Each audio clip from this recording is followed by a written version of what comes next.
Hello, everyone, and thank you for tuning in. And so these are some of the lesser known news stories of the Ukraine war.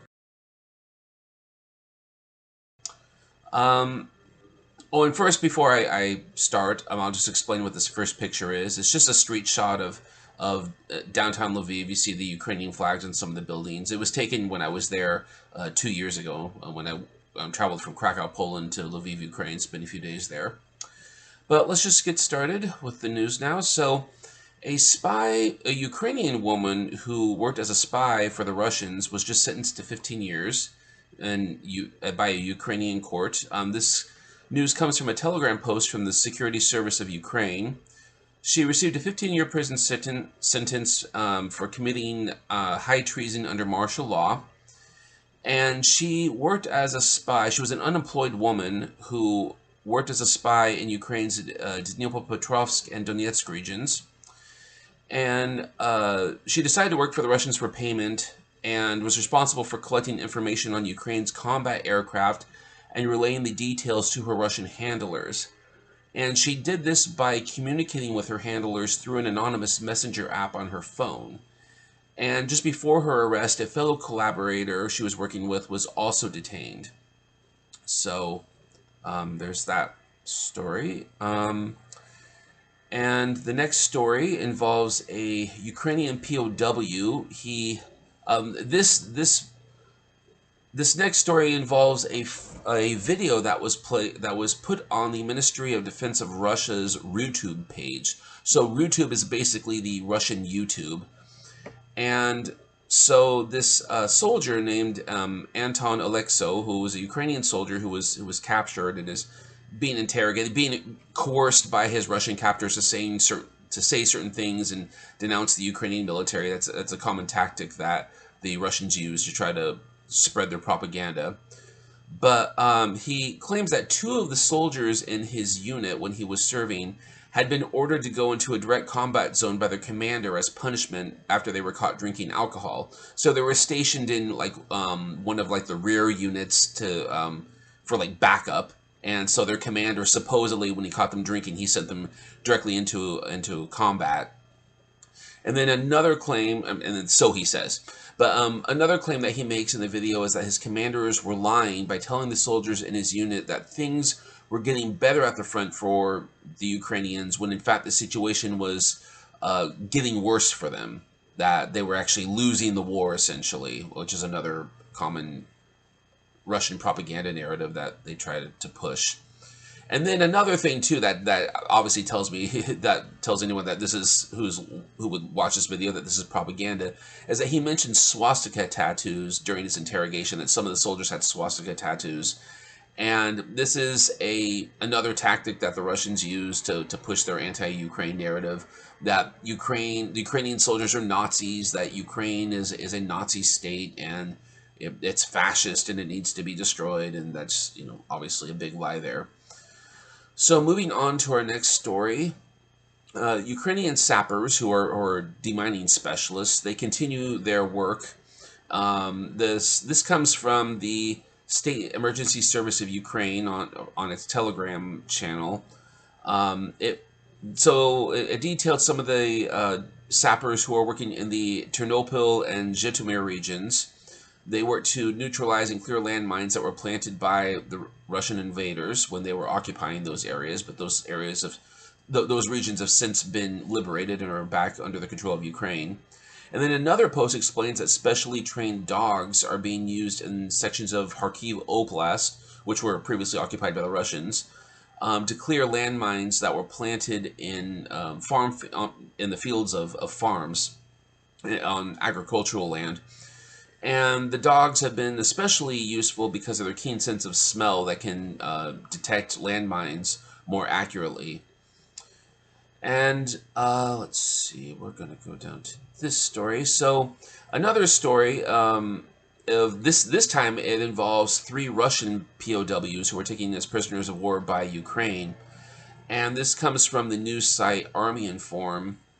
And these soldiers were captured by the 82nd Separate Airborne Assault Brigade of the airborne forces of the armed forces of Ukraine, and they posted a video interview of these soldiers.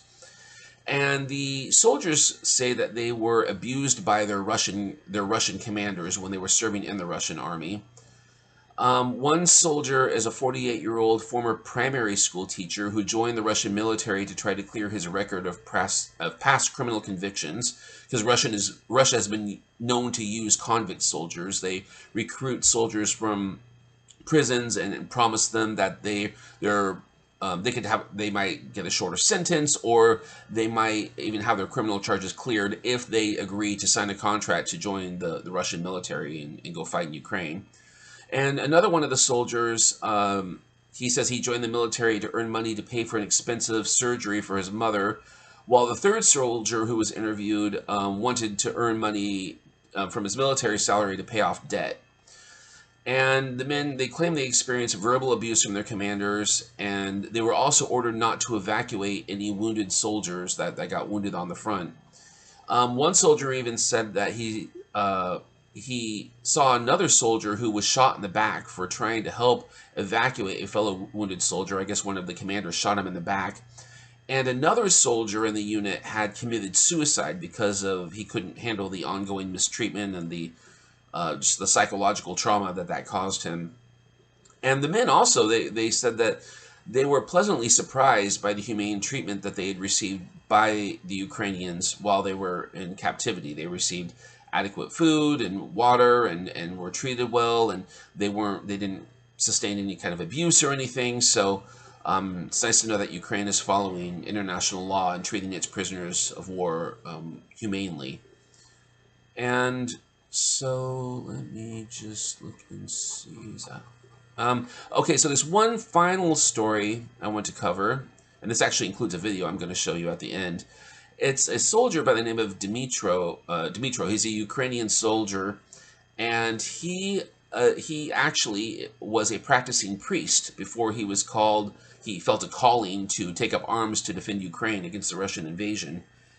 And this story comes from the Army Inform website, and he works with the State Border Guard Service of Ukraine in the 4-post regiment.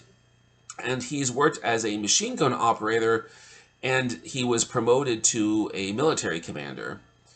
And the State Border Guard Service of Ukraine issued a statement about him, and he goes by the name Kadilo. That's his call sign. And they said about him, the Kadilo fighter is a symbol of courage, faith, and invincibility. He proves that spiritual strength and military courage can go hand in hand in the fight for freedom. We are proud of such warriors. Glory to the heroes. And so I will show you this this brief video now. Give me just a second. Just gotta grab something. All right.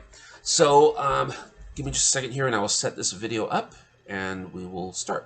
Чому священник став кулеметником, потім командиром відділення? Хлопці, якщо свої, проходьте. Якщо, кажу, вороги, здавайтеся, будете жити. Мені куля так прямо біля щоки чуть-чуть царапнула. Я навіть спочатку не зрозумів, що сталося. Можна молити за перемогу, можна, знаєте, хоч лоба розбити там в церкві, але віра без діл мертва. Звати мене Дмитро, позивний мій Кадило. Я з дитинства хотів бути священником, мені це подобалося, присловував в церкві.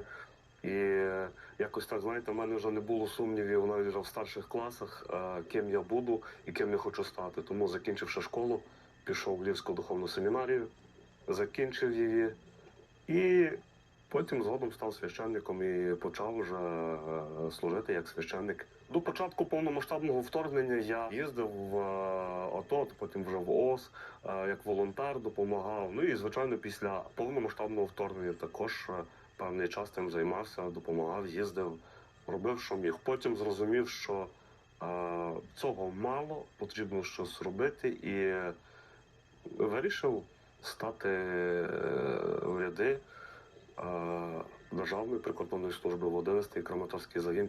Чому священник став кулеметником, потім командиром відділення, потім там ходили в різну розвідку? Ну, знаєте, в мене таке поняття. Крім того, що я є священник, я не перестаю бути чоловіком.